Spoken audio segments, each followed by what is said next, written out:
नमस्कार, स्वागत है आपका। आप देख रहे हैं हमारा विशेष कार्यक्रम हौसलों की उड़ान और आप सभी को हम सभी महिलाओं की तरफ से महिला दिवस की ढेर सारी शुभकामनाएं। महात्मा गांधी ने कहा था कि अगर एक लड़की पढ़ती है, एक महिला पढ़ती है, ये मान के चलिए तो पूरा परिवार, पूरा कुनबा पढ़ता है। और आज इसी पर हम बातचीत करेंगे किस तरह से। आपके साथ मैं हूं जीनत सिद्दीकी। और स्वामी विवेकानंद ने कहा था कि नारी ही एक समाज और एक परिवार का केंद्र बिंदु है। और बिल्कुल, और इसी तरह से भीमराव अंबेडकर की अगर हम बात करें तो उन्होंने कहा था कि किसी भी समुदाय की प्रगति उस समुदाय में महिलाओं की प्रगति से तय होती है। तो नमस्कार, मैं हूं आपके साथ मेनका चौधरी इस खास प्रोग्राम में। हजारों फूलों से एक माला बनती है, हजारों बूंदों से समुद्र बनता है, पर एक स्त्री अकेली ही काफी है घर को स्वर्ग बनाने के लिए। नमस्कार, मैं हूं आपके साथ मनु तेवतिया। स्वागत है आपका सभी का हमारे इस खास कार्यक्रम में। आज पूरी दुनिया अंतर्राष्ट्रीय महिला दिवस मना रही है। हर साल 8 मार्च को महिला दिवस मनाया जाता है।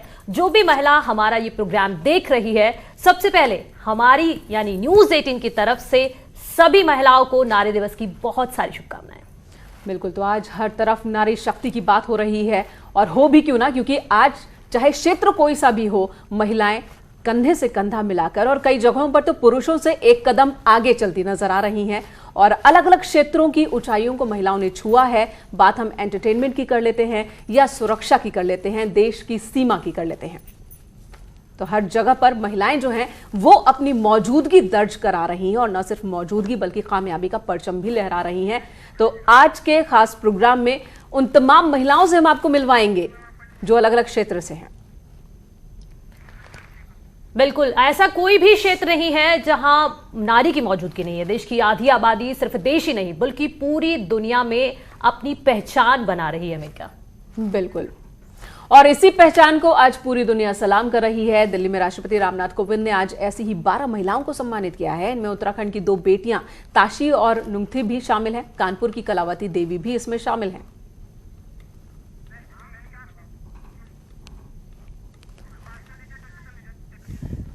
तो हम महिलाओं की बात कर रहे हैं, देश दुनिया की बात कर रहे हैं। हमारे साथ और मेहमान भी जुड़ेंगे, 2 और इस तरह की महिलाएं जिनके बारे में पढ़िए तो लगता है कि सच में उपलब्धियां वास्तव में क्या होती हैं, जिनकी पूरी जिंदगी हमें इंस्पायर करती है। एग्जैक्टली, और हम उनका भी तारुफ कराते हैं। सुनीता गोदारा जी हमारे साथ हैं और नीलम कृष्ण मूर्ति जी, आप दोनों का बहुत स्वागत है। और किसी भी तरह की जब हम बात करते हैं, और हम 6 अभी हमारे साथ और मेहमान जुड़ेंगे, तो अलग अलग स्टेट से अलग अलग एक्सपीरियंस, अलग अलग चैलेंजेस पढ़ना।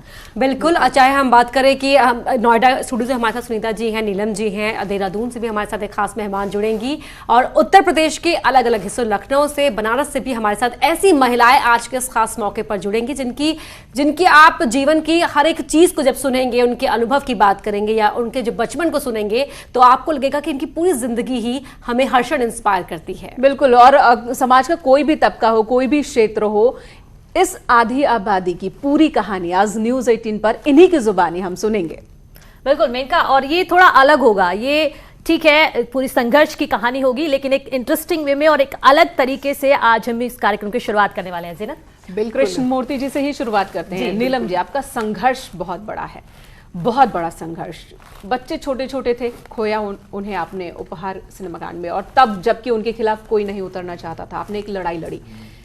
ये जानना चाहेंगे शुरुआत में कि लड़ाई कोई सी भी हो, संघर्ष और व्यवधान रास्ते में आते हैं, लेकिन महिलाओं के रास्ते में ये व्यवधान कई और ज्यादा हो जाते हैं, बढ़ जाते हैं। कैसे लड़ा? जी, बहुत मुश्किल का था ये लड़ाई लड़ना। एज इट इज़ हिंदुस्तान में न्याय के लिए लड़ाई लड़ना एक बहुत ही मुश्किल काम है, और वो भी जब एक औरत होकर आप कोर्ट पे जाती हैं और जहाँ पे जितने भी वकील हैं ज़्यादातर मेल हैं और औरतें भी वकील हैं। और अफसोस से ये कहना चाहूँगी कि जब औरतों ने ही मुझे डराया धमकाया, शायद वो भूल गई कि ये एक माँ है जो लड़ाई लड़ रही है, क्योंकि कुछ पैसों के लिए, क्योंकि उसे कुछ लाख रुपए मिल रहे थे, ये पूरा कोशिश करने की कि मैं कोर्ट में आना बंद कर दूं। तो काफ़ी मुश्किल सफ़र रहा था ये। लेकिन मैं ये ज़रूर कहना चाहूँगी अपनी बहनों से कि कोई भी कठिनाई आए, आपको हिम्मत नहीं हारनी चाहिए। सबसे ज़रूरी है नीडर होना, और आपको अपने ऊपर पूरा बल होना, आत्मविश्वास होना चाहिए जी, पूरा कॉन्फिडेंस कि आप ये कर सकती हैं। कभी ये मत सोचिए कि ये मैं नहीं कर सकूंगी। और इसके लिए जो ज़रूरी है वो है शिक्षा, क्योंकि अगर आप शिक्षित नहीं है तो इस तरह की लड़ाई, जैसे न्याय की लड़ाई लड़ना कुछ आसान काम नहीं है।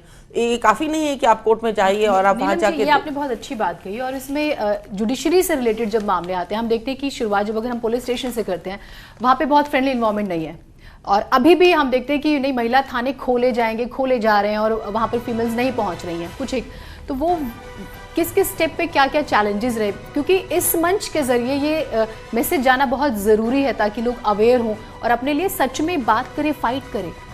बहुत ज़रूरी है। सबसे पहले जब एफआईआर ही दर्ज होती है, कंप्लेन ही दर्ज होती है, आपको देखना है आप सही लिखें। आप एक पुलिस वाले के ऊपर विश्वास मत करिए कि वो बिल्कुल सही कंप्लेन लिखेगा, क्योंकि वो लोग हमेशा मुद्दे को दबाना चाहते हैं। वो ऐसी कंप्लेन लिखेंगे जी कोर्ट में जाके वो साबित ही नहीं हो पाए। इसीलिए मैं कह रही हूँ शिक्षित होना बहुत ज़रूरी है। जब आपको आप दूसरे पे विश्वास करें उसने ठीक लिख दिया है तो आपको पढ़ा लिखा होना ज़रूरी, ताकि आप पढ़ सकें कि उसने क्या लिखा है। किसी भी कागज़ पर बिना पढ़े साइन मत कीजिए जी। ये मत किसी पे अंधविश्वास मत कीजिए जी हाँ मैम, वो हिम्मत कहाँ से आई आपको? होता है कि जब इतनी लड़ाई आप लड़ते हैं तो कभी कभी हौसला टूटने लगता है, लेकिन वो हिम्मत कहाँ से मिलती थी आपको? ये एक माँ को उसके बच्चों ने हौसला दिया। पूरे 23 साल मुझे जो हौसला मिला है मेरे बच्चों से मिला और मेरे पति से मिला है। वो हमेशा हर समय मेरे साथ रहे। उन्होंने कभी भी मुझे ये नहीं कहा कि तुम ये नहीं कर पाओगी, हमेशा मेरा हौसला बढ़ाया। और क्योंकि मेरा एक वादा था अपने बच्चों से कि मैं उन्हें न्याय दिलाऊंगी, तो जब भी मैं कमज़ोर पड़ती थी या कभी भी फ्रस्ट्रेट हो जाती थी सिस्टम से, तो मैं अपने बच्चों के रूम में हमेशा रोज़ ही जाके बैठती हूँ। जब ज़्यादा डिप्रेस होती वहाँ जाके बैठती हूँ और वहाँ से मुझे पूरा हौसला मिलता है। और क्योंकि मुझे है कि मेरे बच्चों के लिए न्याय दिलाना, और वही मुझे हौसला देते हैं। नीलम जी, क्योंकि बहुत जब भी आप यादों के उस गलियारे में वापस जाती होंगी, जाहिर तौर पर एक माँ हूँ मैं भी, तो मैं समझ सकती हूँ इस दर्द को कि कितना मुश्किल होता है। लेकिन आपने ये लड़ाई लड़ी बिना हारे, बिना थके। माँ है तो माँ तो किसी अपने बच्चों के लिए किसी भी हद तक जा सकती हैं। अब जो दूसरी माँओं को, जो भले ऐसा कोई हादसा उनके साथ ना हो, लेकिन हर स्तर पर एक माँ कहीं अपनी इच्छाओं को दबाती है, कभी अपने बच्चों को रोकती है किसी डर के मारे या समाज के दबाव के चलते। तो ऐसी माँओं को भी आपका जो पूरा अनुभव रहा है, जो पूरी लड़ाई रही है, वो इंस्पायर करती है। लेकिन ऐसी माँ को कुछ कहना चाहेंगे आप? जी बिल्कुल, मैं चाहूँगी आप अपने बच्चों को डराइए, दबा के मत रखिए, डराइए मत। उनको ये हौसला दीजिए कि कभी भी एडवर्स सिचुएशंस आएगी आपकी ज़िंदगी में, मुश्किलें आएंगी, आपको उनका सामना करने के लिए हमेशा तैयार रहना चाहिए। आप अगर डर के ज़िंदगी गुजारना चाहेंगे तो कभी आगे नहीं बढ़ पाएंगे। आपने बहुत अच्छी बात की, और इससे हम सुनीता जी के पास आते हैं। और सुनीता जी, आपके बारे में तो 1984 दिल्ली मैराथन, उसके बाद मैं देख रही हूँ 1992 एशियाई मैराथन, उसके बाद पेनांग और कैदान मैराथन, तो कितना ही जिक्र करूँ। और जिस डर का जिक्र हो रहा है हमारी सोसाइटी में, हमें खाने पीने, पहनने ओढ़ने और बोलने, हंसना, हर चीज़ जब सिखाया जाता है, बाउंड किया जाता है, वहाँ पे आपने ये सब कैसे कर लिया? बचपन से थोड़ा शरारती थी, तो आउटडोर एक्टिविटीज़ बहुत करती थी। यानी कि शरारती होना भी अच्छा है। हाँ, बचपन में शरारती होना बहुत अच्छा है। और ये दौड़ने का शौक़ मैं बनस्थली की पढ़ी हुई हूँ। बनस्थली में 13,000 सिर्फ गर्ल्स हैं, क्लास 1 से लेके PhD तक। तो वहाँ का जो माहौल था उसमें मैंने थोड़ी सी लीडरशिप क्वालिटी सीखी। और ग्राउंड इतना था, हमारे पास में फ्लाइंग का रनवे भी था। तो रनिंग के लिए वो जो एक एम्बियंस चाहिए होता है, जहाँ पर आपको ये डर न लगे कि अगर आप अकेले 5 बजे सुबह उठ के जा रहे हैं तो आपको अपनी सेफ्टी की प्रॉब्लम ना हो, जो कि सिटीज़ में बहुत ज़्यादा होती है। उस वजह से मैंने रनिंग शुरू की, तो वो एंड्योरेंस बिल्डअप हुआ। राजस्थान यूनिवर्सिटी की चैम्पियन बनी, रिकॉर्ड्स बनाए राजस्थान यूनिवर्सिटी के सिर्फ उस समय। लेकिन जब मैं दिल्ली आई तो दिल्ली में मैराथन हुई जिसका आपने जिक्र किया 1984 में। और जब वहाँ श्री अरबिंदो आश्रम में रहती थी तो लड़कियों की मैं वार्डन थी। लड़कियाँ मेरी 16 साल की, मैं 24 ईयर्स की, उनकी वार्डन थी। और उनको बिज़ी रखना संडे को मेरी रिस्पॉन्सिबिलिटी थी। तो जैसे कहते हैं ना, सावन के अंधे को हरा ही हरा सूझता है। तो मैंने सोचा कि इनको आउटिंग पसंद है, मुझे रनिंग पसंद है, तो चलो सब जगह रनिंग करके जाएंगे। और हम पूरी दिल्ली घुमा करते थे रनिंग करके, और घूम के आ जाते थे। यानी कि बड़े लक्ष्य को हासिल करने के लिए छोटे छोटे सपने थे पॉइंट्स से, और जो लम्हा मिला उसको आपने उस तरीके से यूटिलाइज किया। हाँ, और फिर जो भी चीज़ आप करते हैं, अगर आपको उससे प्यार हो जाता है तो आप उसको बेहतर कर पाते हैं। ये तो एक पार्ट हुआ, लेकिन एक और चीज़ जो अमूमन होती है, और आप बहुत अच्छे से बता भी पाएंगे, जब एक बच्चा, स्पेशली बेटी बढ़ रही होती है, तो उससे ज़्यादा सफ़र उसके पेरेंट्स करते हैं। बिल्कुल, मेरा भी यही सवाल था कि बचपन में पेरेंट्स हॉस्पिटल दौरान और जैसे हम यहाँ बैठे हैं, सपोज मैं बीइंग अ मुस्लिम, मुझसे ज़्यादा ट्रबल में मेरे पेरेंट्स रहते हैं, उनको आंसर देना पड़ता है कि आपकी पोशाक ऐसे, आप इस पेशे से हैं और इस तरह की तमाम चीज़ें। तो वो वाला जो सपोर्ट था वो कैसा था, और वहाँ पर क्या, और फिर सोसाइटी आपको मेंटली टॉर्चर करती है, हैरेस करती है, and still the situation are not that much change, but थोड़ा सा चेंज हुई है। मेरी स्कूलिंग सेंट्रल स्कूल से हुई है बोकारो। मेरे फादर गांधीयन थे, बहुत ही सिंपल आदमी, बिल्कुल गांधी जी, और हम गांधी जी की ट्रेंडी बेटियाँ, 4 बहनें 2 भाई। तो मुझे कभी मेरे माता पिता ने स्पोर्ट्स के लिए या बाहर जाने के लिए, माउंटेनिंग पे जा रही हूँ, कहीं भी जा रही हूँ, इनफैक्ट जब पैराशूट जंपिंग में मैं जा रही थी बनसली से, तो फादर को साइन करने थे एक तरह से डेथ वारंट पे कि भाई अगर आपकी लड़की की डेथ भी हो गई तो हम रिस्पॉन्सिबल नहीं होंगे। तो मेरी फ्रेंड को जिसको चांस मिला था, हम 2 का सिलेक्शन हुआ था, उसके फादर मेजर जनरल थे लीला शेखावत, तो उसका नहीं किया। उसके फादर ने बोले नहीं, मेरी एक इकलौती बेटी है, मैं नहीं करूँगा। मेरे फादर ने कहा कि तुम जाना चाहती हो कि नहीं बताओ। तो बस ये फ़र्क होता है कि मेरे पापा ने कहा कि तुम जाना चाहती हो, मैंने कहा हाँ मेरा बहुत मन है पैराशूट जंपिंग करने का, और उन्होंने उस पर फटाक से बिल्कुल, साइन ये कर दिया। बहुत जरूरी है कि पेरेंट्स का सपोर्ट रहे बच्चों को। बच्चियां चाहे वो लड़की या लड़का, दोनों के लिए ही ये बात लागू होती है, लेकिन लड़कियों को खासकर मुझे लगता है कि अगर पेरेंट्स थोड़ा सपोर्ट करें एक और तो वो बताना बहुत आगे चाहती आगे हूँ, निकल सकती बीइंग है। अ स्पोर्ट्स वुमेन, लेकिन मैं डांसिंग में मैंने डिप्लोमा किया हुआ है। तो हम भाई उस समय जैम सेशन वगैरह होते थे। मेरे फादर मुझसे पूछा करते थे, अच्छा क्लब जाना है, क्या होगा वहाँ पे? तो जी वहाँ पे डांस होता है। अच्छा डांस होता है, वहाँ कंपटीशन होता था। उस जमाने में जैम सेशन का कंपटीशन होता था, तो जैसे आजकल बुगी बुगी वगैरह होता है। तो मैं वहाँ से छोटी सी ट्रॉफी लेके आती थी। वाओ, और ये बहुत मेरे फादर, और रात के 12 बजे वापस आ रही हूँ, ऑफिसर्स कॉलोनी थी इसलिए सेफ एनवायरनमेंट था, और मेरे फादर उठ के पूछते थे सुनीता क्या लाई? उनको पता होता था कि ये ट्रॉफी लाई, कुछ ना कुछ तो लेकर आएंगी। लखनऊ में भी हमारी मेहमान हमारे साथ जुड़ चुकी हैं, लखनऊ का रुख कर लेते हैं। तुलिका रानी है, स्क्वाड्रन लीडर रिटायर्ड, हमारे साथ लखनऊ से जुड़ी हैं। शालिनी जी जुड़ गई हमारे साथ, आईपीएस ऑफिसर हैं। डॉक्टर अरुणिमा सिन्हा पर्वतारोही हैं इनका। ऋतु सुहास पीसीएस ऑफिसर हैं, हमारे साथ जुड़ी हुई हैं। वहीं पुष्पांजलि शर्मा योग शिक्षिका भी हमारे साथ जुड़ी हैं।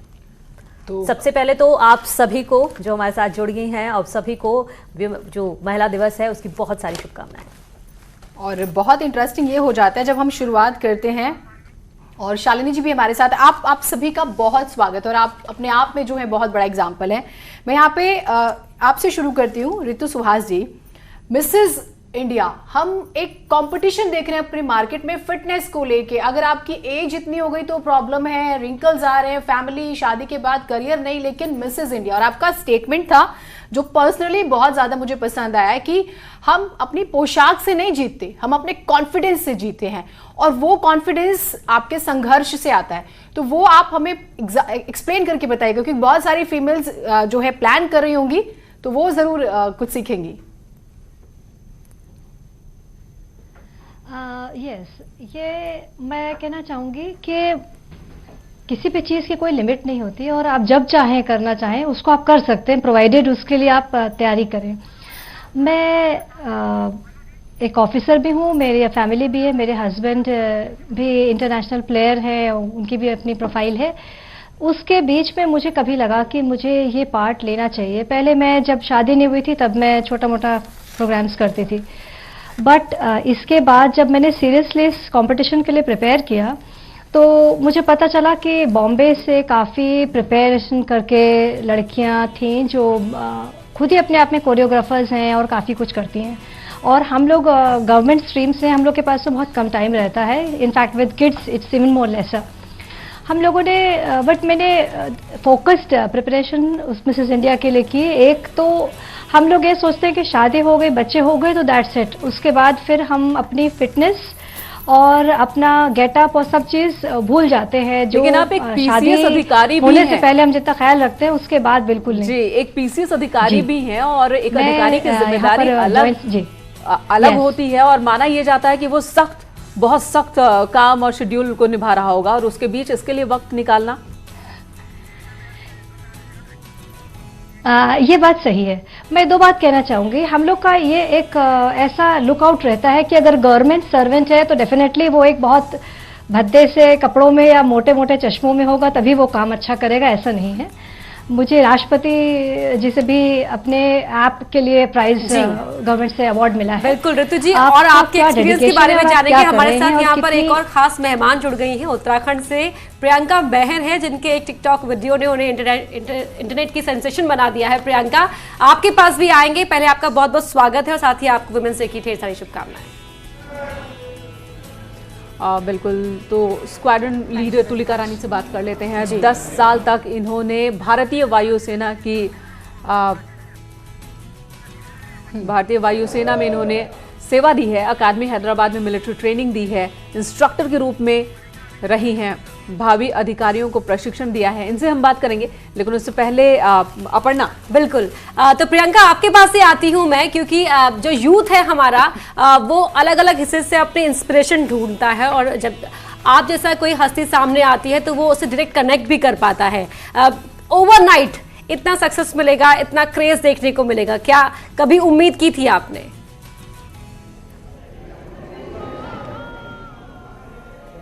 जी नहीं, मैंने उम्मीद तो नहीं की थी, बस मैंने रैंडमली सब कुछ धीरे धीरे किया और मेरे उत्तराखंड से मुझे इतना प्यार मिला और अभी बहुत सारे लोग कर रहे हैं, अब लोग हमारी इंडस्ट्री को जान रहे हैं। तो बस मैं हमेशा यही चाहती हूँ कि मैं कैसे अपने उत्तराखंड को आगे लेके जा सकूँ। बिल्कुल, आपने उत्तराखंड के जो संगीत को जो एक नया फ्लेवर दिया है, नया कलेवर दिया है, उसने बहुत लोगों को अट्रैक्ट किया है इसकी तरफ। हम आगे भी अपने दूसरे मेहमानों के पास जाएंगे, लेकिन चाहेंगे कि पहले आप जरा वो अपनी आवाज में, अपने अंदाज में वो एक गढ़वाली गाना सुना दें, जिससे कि जो सभी लोग हैं वो इतने कैची नंबर को उससे कनेक्ट कर पाते हैं।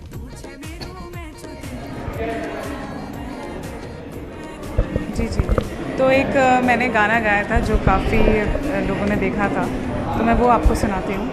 जी। रण सिंह बाजो तो तुरी बाजी, नागड़ बाजो बाजो, रण सिंह बाजो तो तुरी बाजी, रण सिंह बाजो तो तुरी बाजी, नागड़ बाजो बाजो, अरे नागड़ बाजो बाजो, बाजू रे मुरोलिए हुड़के घमाघम, आहा बाजू रे मुरोलिए हुड़के घमाघम। Thank you. बहुत खूबसूरत बन गया। और आपकी आवाज जितनी सुरीली और उतनी ही खनकती हुई भी आवाज है, और ऐसा लग रहा है जैसे पहाड़ की जो वादियां हैं वो यहाँ पर लेकर आ गई हैं। अब आईपीएस शालिनी जी के पास हम चलते हैं। शालिनी जी, आपके बारे में कई जिलों में आप कप्तान के तौर पर आपने कमान संभाली। रिसेंटली एक बुक मैंने फिनिश की और उसमें जो है स्पेशली जो फीमेल्स पुलिस बनती हैं, अधिकारी किसी भी रैंक पे, उनके स्ट्रगल्स थे और उसमें उनके घर का टॉर्चर, सोसाइटी का और सारा था।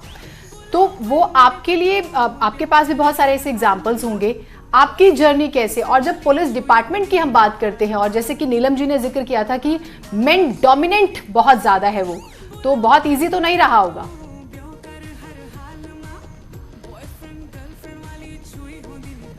नहीं, ऐसा नहीं है कि बहुत डिफिकल्ट था, लेकिन हाँ बहुत इजी भी नहीं था, क्योंकि मैं आपको जनवरी से पहले बताऊं कि जब बेटी घर में पैदा होती है तो ये माना जाता है, उस टाइम की बात कर रही हूँ कि 30 साल पहले, कि बेटी घर में बोझ पैदा हो गई। लेकिन मेरी फैमिली में मेरी मदर ने बहुत ज़्यादा इस चीज़ पे फोकस किया कि नहीं, क्योंकि वो खुद एजुकेशन डिपार्टमेंट से जुड़ी हुई थी, पढ़ी लिखी थी। मैं इसलिए कह रही हूँ कि अगर पढ़ी लिखी माँ है तो वो बच्चों को पढ़ा सकती है। तो उन्होंने इस चीज़ को बहुत महत्वता दी कि हमारी बेटी जो है आगे जाएगी और कुछ बनेगी। तो उन्होंने इस चीज़ पे जब जोर दिया और हम पढ़ने लगे, और इसका ही परिणाम था कि जब मेरा आईपीएस में सिलेक्शन हुआ और मैंने उनको बताया, तो मैं बताते बताते एकदम रो पड़ी। तो मम्मी को लगा कि शायद सिलेक्शन नहीं हुआ, तो मम्मी ने कहा कोई बात नहीं बेटा, नेक्स्ट टाइम। तो मैंने कहा नहीं मम्मी, सिलेक्शन हो गया। यहाँ मेरा रोना बंद हुआ और मम्मी का रोना शुरू हो गया। जी, ये खुशी के आंसू थे। शालिनी, ये बताइएगा, ठीक है, हम महिलाओं की जब भी बिल्कुल महिलाओं की जब भी हम संघर्ष की बात करते हैं, जब हम महिलाओं के किसी लक्ष्य को हासिल करने की बात करते हैं, तो अक्सर व्यवधान की चर्चा करते हैं। अगर यहाँ व्यवधान की बात ना करें, कुछ वाक्य बताइए जरा। घर परिवार सबका साथ मिला, लेकिन जब आप लखनऊ, उत्तर प्रदेश की राजधानी है, उसे संभाल रही हैं आप। जब आप सड़कों पर निकलती हैं तो किस तरीके के कमेंट्स मिलते हैं और किस तरीके के कॉम्प्लीमेंट्स?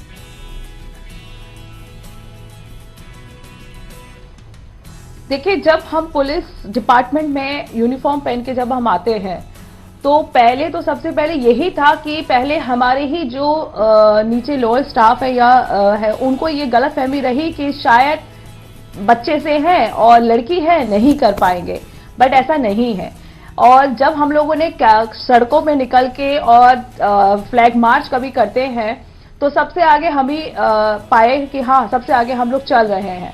और पीछे सारे मेल जो थे थक जाते थे, तो वो लोग कहते थे कि नहीं मैम, हमारी गलतफहमी दूर हो गई, अब रुक जाए, थक गए हैं हम लोग।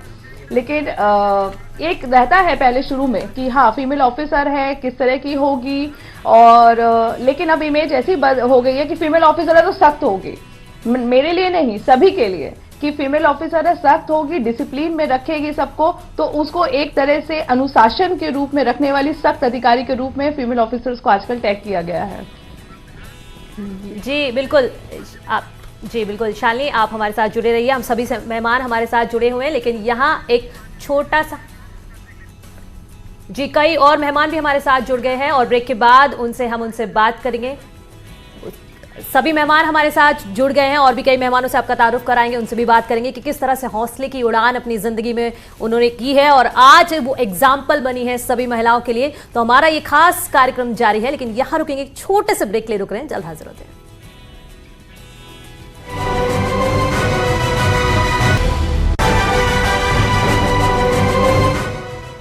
तो एक बार फिर आप सभी का स्वागत है। तो हमारे साथ हमारे 3 नए मेहमान भी जुड़ गए हैं, उनसे आपका तारुफ करा देती हूँ। स्क्वाड्रन लीडर तोलिका रानी हमारे साथ जुड़ गई हैं, हमारे साथ पुष्पांजलि शर्मा जी जुड़ गई हैं और अरुणिमा सिन्हा जी हमारे साथ जुड़ गई हैं। सबसे पहले पुष्पांजलि जी, आपके पास आना चाहूंगी। तो आपसे मेरा यही सवाल है, आप एक योगा टीचर हैं, कैसा रहा आपका एक्सपीरियंस?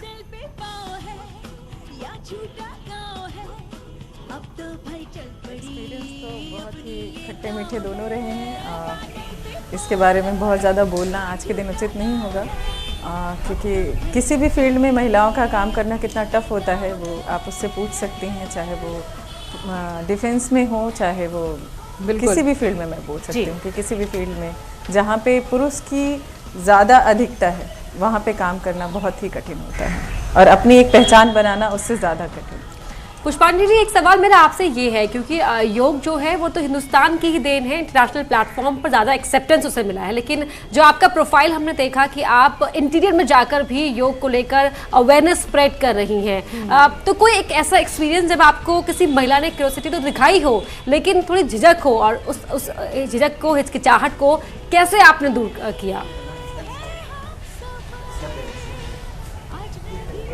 मैं गांव में जाकर के बच्चियों को योग सिखाती हूं, क्योंकि कहीं ना कहीं एक महिला घर की धुरी होती है जो जिसके बेस पे पूरा परिवार टिका होता है। तो जब मैं गांव में योग सिखाने गई तो वहाँ पे हमारे पास कोई भी सुविधाएं उपलब्ध नहीं थी। वहाँ पे हम खेतों में जाकर के योग सिखाते थे।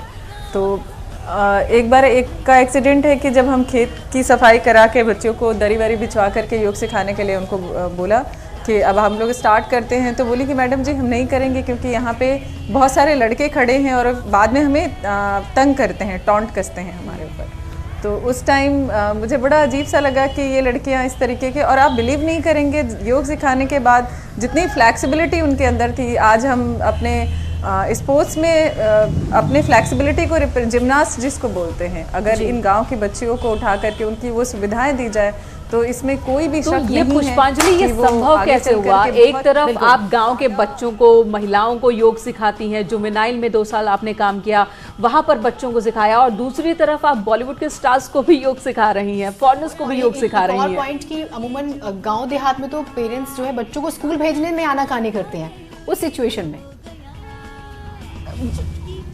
बहुत ज़्यादा एक्चुअली क्या है कि स्कूल जाकर के उनको भेजना और ये करना, धीरे धीरे अवेयरनेस काफ़ी आई है। गांव में भी लड़कियां को पढ़ाने के लिए उनके पेरेंट्स अवेयर हैं। ये मेरा मतलब खुद का बहुत पर्सनल एक्सपीरियंस रहा है कि वो चाहते हैं कि बच्चियां पढ़ें, बच्चों से कम ना रहें, सेल्फ डिपेंडेंट हो जाएं, ताकि लड़कियां बहुत जल्दी मार खा करके घर वापस ना आएँ, क्योंकि अक्सर इन कम्युनिटी में देखा जाता है कि लोग नशे के शिकार होते हैं और बच्चियां बहुत तरीके की प्रताड़ना और आपने झेलती हैं। प्रताड़ना का और जिक्र आज के किया टाइम और में बहुत हमारे सारी साथ, ऐसी बच्चियां उस आपसे और गांव से बातचीत निकली करेंगे। हैं जो अच्छा अरुणिमा पैसा सिन्हा कमा जी रही हैं। हैं। आपने प्रताड़ना का जिक्र किया और जो अरुणिमा जी के साथ हुआ वो तो इमेजिन करना भी बहुत मुश्किल है कि इस तरह से उन्हें रास्ते में कुछ गुंडे मिलते हैं और वो छीना झपटी करते हैं और वो अपने आप को बचाते हैं और वो उन्हें पटरी पर फेंक के चले जाते हैं। और जब एक सुनहरे सफर पर एग्जैक्टली और जब आंख खुलती है तो एक पैर नहीं होता है, उसके बावजूद वो हिमालय की चोटी पर पहुंचकर विजय पताका फहराती हैं। अरुणिमा जी, आपके बारे में जितनी बातें की जाए कम है। ये हिम्मत कहां से आती है? क्योंकि इस मंच के जरिए हम चाहते हैं कि तमाम बेटियां जो हैं कुछ सीखें। और आज क्या अनुभव कर रही हैं आप? आज सिर्फ मैं इतना ही कहना चाहूंगी कि आज जब नारी थी तो नारी जब पैदा होती है तो शायद एक हिम्मत और एक जज्बा और ताकत लेकर के पैदा होती है। और कहते हैं नारी एक ऐसी शक्ति है कि उसके जीवन में कितना भी बड़े बड़े पहाड़ जैसे दुख उसके जीवन में जब आते हैं तो बड़े आसानी से उसको वो ढो लेती है। लेकिन फिर भी हमारा समाज उसको एक अबला की नजर से ही हमेशा देखता आया है और खासकर से ये पुरुष प्रधान देश में तो हमेशा यही होता आया है। मैं अपनी अगर एक्सपीरियंस बताऊं तो जब फर्स्ट टाइम मैंने पूरा एवरेस्ट के लिए मैं फिट थी और जब मैं काठमांडू पहुंची हूँ तो मेरा एक पैर ना होने की वजह, दूसरा पैर रॉड तो होने की वजह से शेरपा मुझे देखते ही बोला कि ये नहीं जा सकती। क्यों? क्योंकि सबसे एडवेंचर मैन गेम माना जाता है और मैं वुमेन थी और सबसे ज्यादा ये था कि मेरे पास पैर नहीं है। तो उसने मुझे देखते ही कह दिया कि ये नहीं जा सकती, जबकि मैं पूरी तरीके से ट्रेनिंग सब कुछ मैंने फिट किया था अपने आप को कि मैं कर सकती हूँ। और यकीन मानिए जब मैं रेलवे ट्रैक पे 7 घंटे लगातार पड़ी थी उस समय तो ये नहीं लग रहा था कि मुझे एवरेस्ट या फिर माउंटेनिंग जैसी चीजों का था।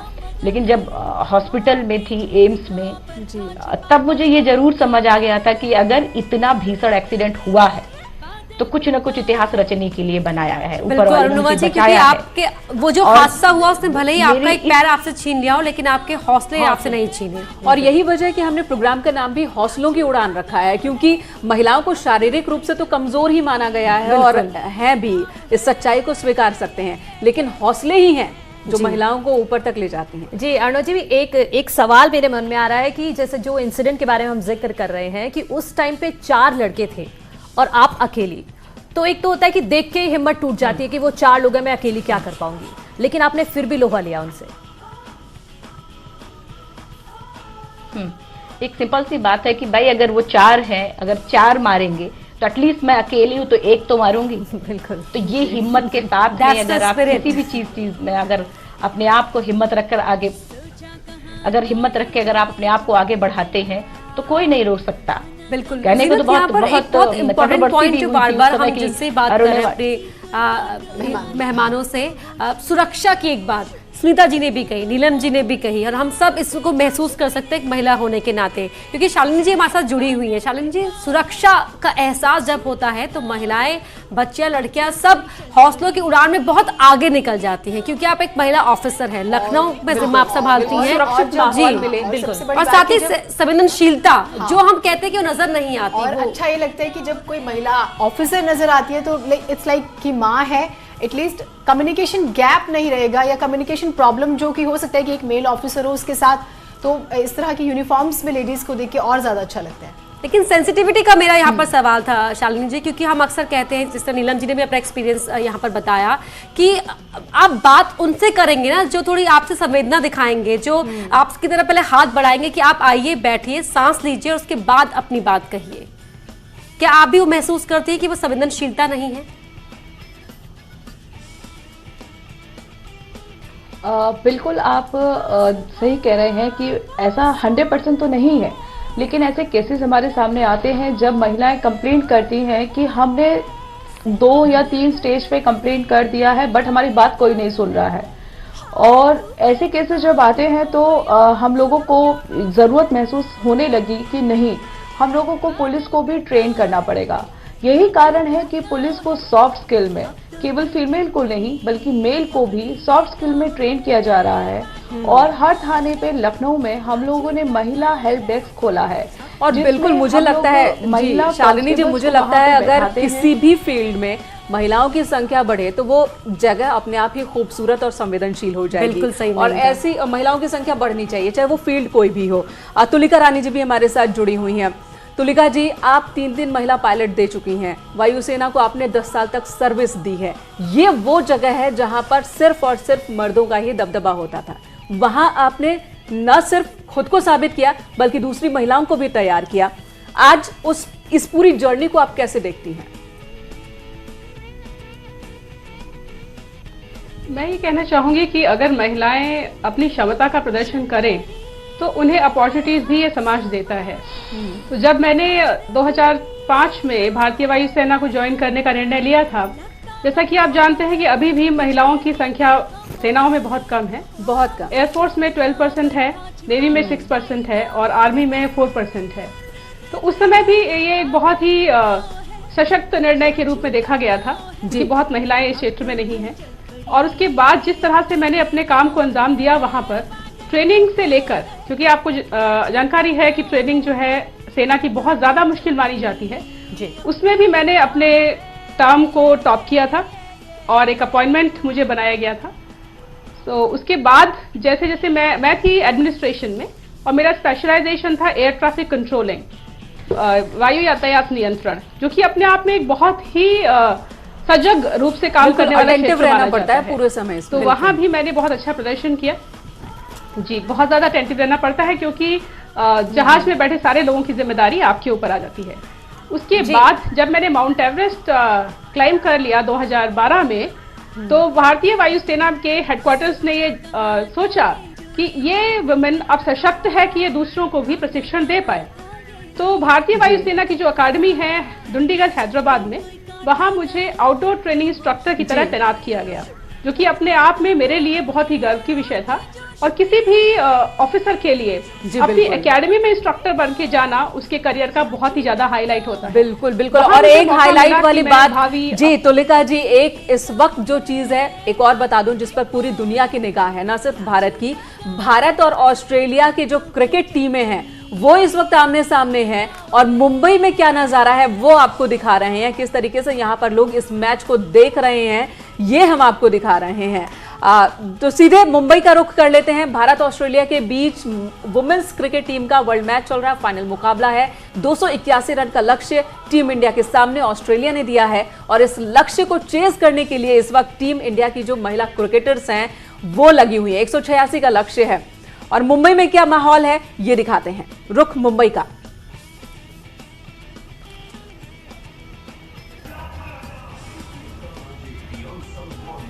तुम्हारे सहयोगी मुंबई से दिवाकर किस तरह की स्थिति है वहां? देखिए, मैं आपको बताना चाहूंगा कि यहाँ पर भारत और ऑस्ट्रेलिया का जो मैच है वो अभी चल रहा है, लेकिन 98 पर 9 विकेट जो है वो भारत के गिर चुके हैं। 184 रन का जो ऑस्ट्रेलिया ने टारगेट खड़ा किया था उससे काफी पीछे हैं। यानी भारतीय टीम ने पूरी कोशिश की लेकिन दुर्भाग्यवश वो अब कहीं ना कहीं जो है भारत से मैच दूर जाता जा रहा है। लेकिन महिला दिवस था, इसको देखते हुए तमाम जो लोग हैं यहाँ पर, जिस तरह से भारतीय महिलाओं ने प्रदर्शन किया था पूरे विश्व कप में, उसको देखते हुए बड़ी संख्या में लोग यहाँ पर आए थे। और मैं राधा यादव जो एक भारतीय टीम में शामिल खिलाड़ी हैं उनके घर पर मौजूद हैं और उन्हीं के घर के पास जो है ये पूरी व्यवस्था की गई थी मैच देखने के लिए। खुद राधा यादव की माँ है, उनसे बात करने की कोशिश करेंगे कि बताइए, अभी तो स्थिति काफी खराब लग रही है लेकिन राधा का प्रदर्शन देख के कैसा लगा? अभी तो आस बहुत रहा, फिर भी अभी हार जीत तो लगा रहता है, ऊपर वाले का खेल है, आप उन लोग कुछ नहीं कर सकते। अभी पर संतुष्ट हैं? एकदम बढ़िया। बेटी के प्रदर्शन को देखकर एकदम बढ़िया। यहाँ राधा यादव के पिताजी भी हैं। एक बात बताइए, पूरा मैच आपने देखा, हालांकि मैच हार गई है टीम इंडिया, लेकिन संतुष्ट है मैच देखकर आप अपनी बेटी के प्रदर्शन से? अभी संतुष्ट है तो हार जीत तो लगे रहता है, फिर भी बहुत बड़ी बात है कि उन लोग ने फाइनल में गए और इस मुकाम पर आकर के हारते हैं तो कोई बड़ी बात नहीं है। बिल्कुल दिवाकर, ये हार जीत लगी रहती है, जैसा कि इनके पेरेंट्स भी बोल रहे हैं, राधा के पेरेंट्स भी बोल रहे हैं, लेकिन हम कहेंगे कि ये उड़ान बिल्कुल भी छोटी नहीं है टीम इंडिया के लिए। बिल्कुल। और तो लेकिन अब बेटियां वहां पहुंची वो बहुत बड़ी बात है और शायद ही कोई सेक्टर बचा हो। हमारे मेहमान स्टूडियो में भी हैं, सुनीता जी और नीलम जी। उनसे भी बातचीत आगे बढ़ाते हैं। नीलम जी, माँ बाप की दौलत उसके बच्चे ही होते हैं और बच्चों के लिए माँ बाप का होना बहुत बड़ी बात है। तो बाकी पेरेंट्स, क्योंकि आपकी फाइट बिल्कुल भी इमेजिन करें तो हम वहाँ तक तो नहीं पहुँच सकते, तो बाकी पेरेंट्स का सपोर्ट, उनको मैसेज और बच्चों के लिए भी कोई मैसेज जो आप दें। देखिए, बच्चों के लिए, क्योंकि मैं सुरक्षा के बारे में ही मेरी जो लड़ाई है वो यही है कि सार्वजनिक स्थानों में सुरक्षा बहुत ज़रूरी है, तो बच्चों को ये मैसेज ज़रूर दूंगी कि जब भी आप सार्वजनिक स्थानों पे जाते हैं, जैसे आप सिनेमा हॉल में जाते हैं, शॉपिंग मॉल में जाते हैं, हॉस्पिटल में जाते हैं, वहाँ देखिए कि अगर कभी आग लगती है, वहाँ बचने के लिए कौन से रास्ते हैं, इमरजेंसी एग्जिट हैं कि नहीं, और एग्जिट लाइट्स हैं कि नहीं, और स्प्रिंकलर सिस्टम है नहीं है, तो वहाँ पे जो इंचार्ज है उनको कहिए, क्योंकि ये आपके राइट्स हैं। यू नीड, आपको जो सेफ प्लेस है वो आपकी राइट है, तो अपने जो राइट्स है उनका होना बहुत ज़रूरी है। उसी तरह माँ बाप को भी एहतियात करनी चाहिए, बरतनी चाहिए कि जब भी वो बच्चों के स्कूल में भी जाएं, वहाँ जाके भी देखें कि स्कूलों में भी सचेत रहने की बहुत ज़रूरत है कि अगर यहाँ कभी कोई हादसा हो जाए, कहीं भी आग कहीं भी लग सकती है, तो वहाँ से बचने के लिए क्या तरीके हैं वहाँ पे। क्या आपको लगता है कि हम वहाँ तक पहुँचना ही नहीं चाहते, क्योंकि हम देखते हैं बिल्डिंग कैसी है, इंफ्रास्ट्रक्चर कैसा है, लेकिन सेफ्टी मेजर्स क्या है हम उनके बारे में सोचते ही नहीं, बात ही नहीं करते। बिल्कुल, बहुत आपने सही बात कही है, क्योंकि हिंदुस्तान में मैं पिछले 23 साल से सुरक्षा के लिए बात कर रही हूँ, लेकिन कोई भी इंसान, कुछ बदलाव लगा? जी नहीं, बिल्कुल कोई बदलाव नहीं, क्योंकि मैं बहुत अफसोस से कहना चाहूंगी, सिर्फ एक बदलाव हुआ कि सिनेमा हॉल में थोड़ा टाइम इन्होंने सिनेमा शुरू होने से पहले दिखाया कि अगर कहीं अगली आग लग जाए तो आप कहाँ से निकलेंगे। अब वो भी इन्होंने बंद कर दिया है, क्योंकि शायद सेफ्टी हमारे देश के लिए जरूरी नहीं है। जी। और ऋतु सुहास जी भी हमारे साथ बनी हुई है। ऋतु, आपने बताया कि किस तरीके से एक तरफ तो पीसीएस की जिम्मेदारी आप संभाल रही हैं, दूसरी तरफ आपने मिसेस इंडिया 2019 कंपटीशन, तो बाहर भी स्ट्रगल रहा होगा और घर के अंदर भी कई सवाल भी उठे होंगे कि अरे यार, एक काम तो कर लो, दूसरे काम में क्यों टांग डाल रही हो, और एक परिवार तो है ही, उसे संभालना है ही। तो चुनौतियों की बात बहुत ज़्यादा गंभीरता से नहीं, लेकिन क्या मैसेज आप महिलाओं को देना चाहती हैं? मैं दो बात कहना चाहूँगी। एक, अपना सेल्फ कॉन्फिडेंस कभी ना लूज़ करें और हमेशा महसूस करें कि आप सुंदर हैं, क्योंकि सुंदरता आपके अंदर है, बाहर कभी नहीं थी। जो अंदर है वही बाहर आएगा। और दूसरे, ईश्वर ने सबको 24 घंटे दिए हैं और उसमें अगर आप चाहें तो सब कुछ पा सकते हैं। थोड़ा सा मैनेजमेंट हम लोग को करना पड़ता है, बट मुझे यकीन है कि हर महिला एक सुपर वुमन है, वो कर सकती है। ये बहुत अच्छी बात आपने कही। और अमूमन हम देखते हैं कि नहीं, ब्यूटी को लेके कि भाई नहीं, आप बाहर की जिम्मेदारी संभाल रही हैं घर की, तो आप बहुत फिट नहीं रह पाती हैं, हेल्थ इश्यूज है वो सारी, तो लगता है कि सब माइंडसेट है। एक बार अपने से प्यार करना शुरू करेंगे तो हम उससे भी लड़ लेंगे। शालिनी जी, पुलिस डिपार्टमेंट फ्रेंडली रहे, कम्युनिकेशन प्रॉब्लम ना हो, क्या मैसेज बेटियों को देंगी आप?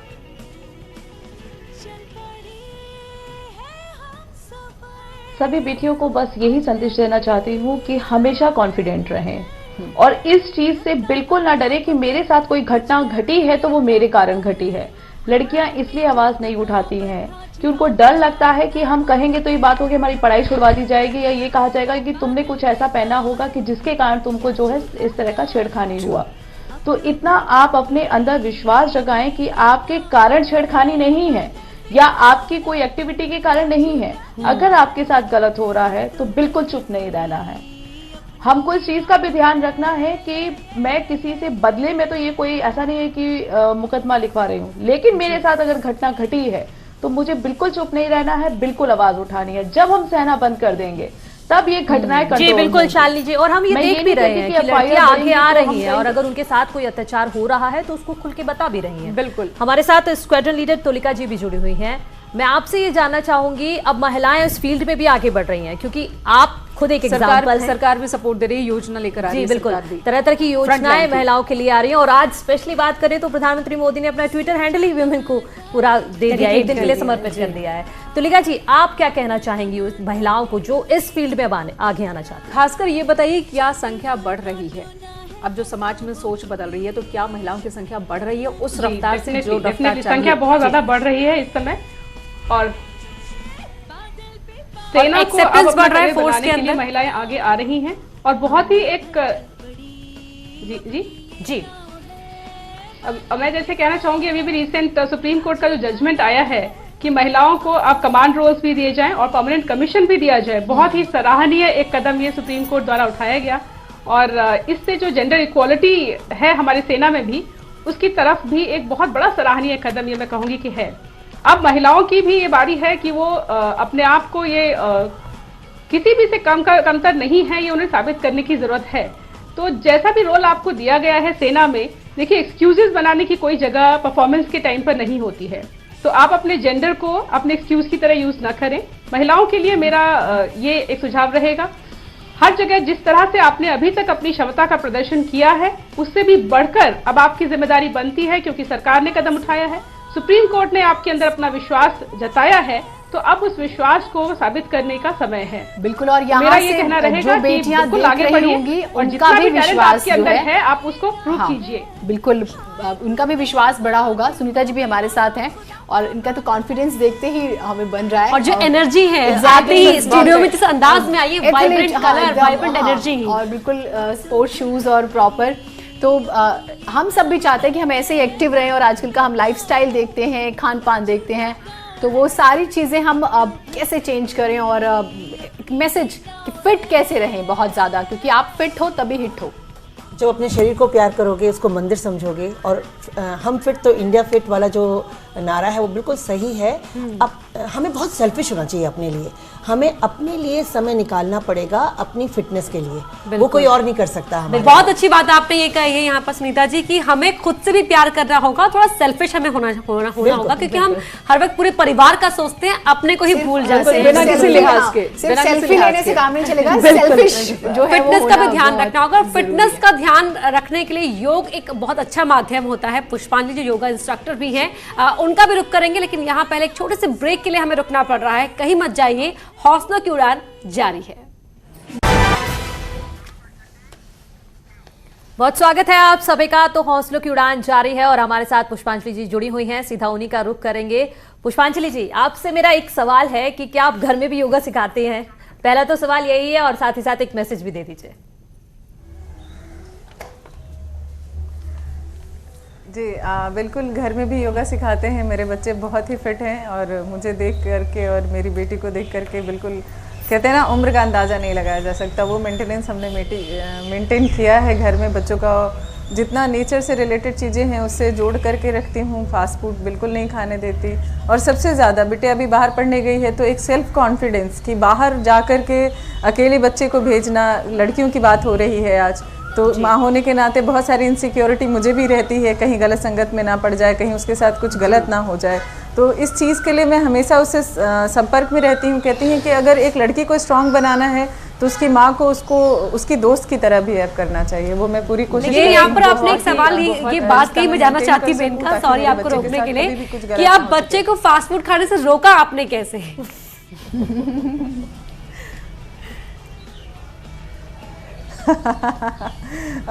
हमारे हिंदुस्तान में इतनी अच्छी अच्छी खाने पीने की चीज़ें हैं ना, कि अब हम हिंदुस्तानी महिलाएं जो हैं वो भूल चुकी हैं। वो पिज़्ज़ा बर्गर से कहीं ज़्यादा टेस्टी होता है अगर आप उनको बना करके खिलाने के लिए सक्षम हैं तो। बिल्कुल, और वो कहते हैं ना कि बच्चे वही करते हैं, वही सीखते हैं जो वो देखते हैं। अगर हम उन्हें शुरू से उसकी आदत डलाएं तो ज़्यादा अच्छा है। बिल्कुल।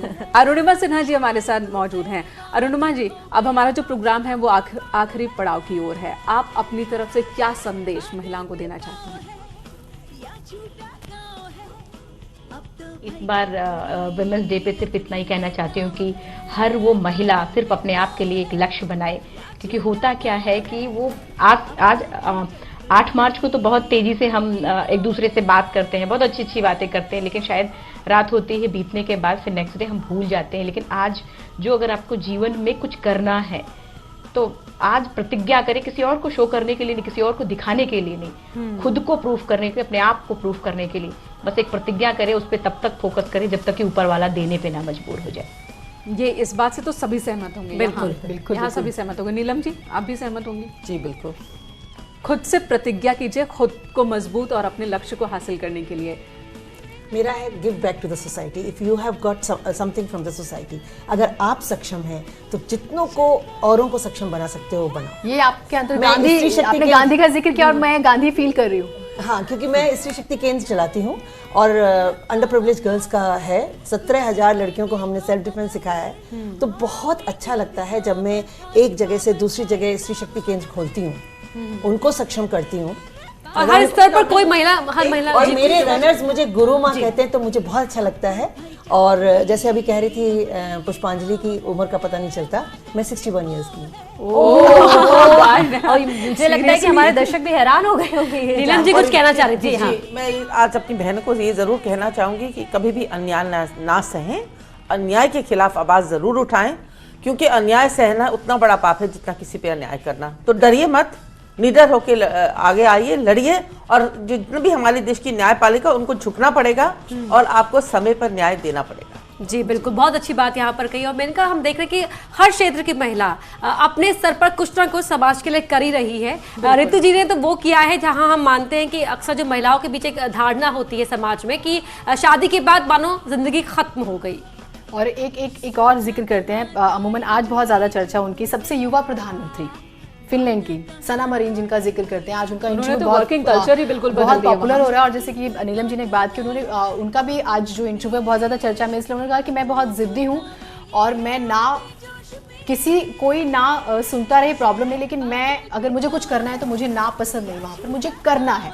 तो ये एक बहुत अच्छा मैसेज जो है जाता है। जी बिल्कुल। और मुझे लगता है ज़ीनत की जिद कहीं ना कहीं एक अच्छी भी है।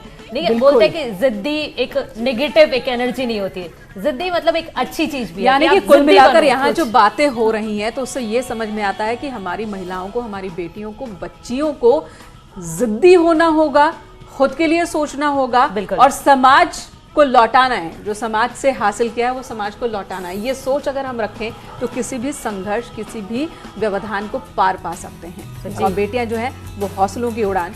बहुत शुक्रिया आप सभी मेहमानों का हमारे इस खास कार्यक्रम में जुड़ने के लिए और तमाम महिलाओं को एक पॉजिटिव मैसेज देने के लिए। और इसी के साथ आज हमारी इस खास पेशकश में इतना ही। नमस्कार।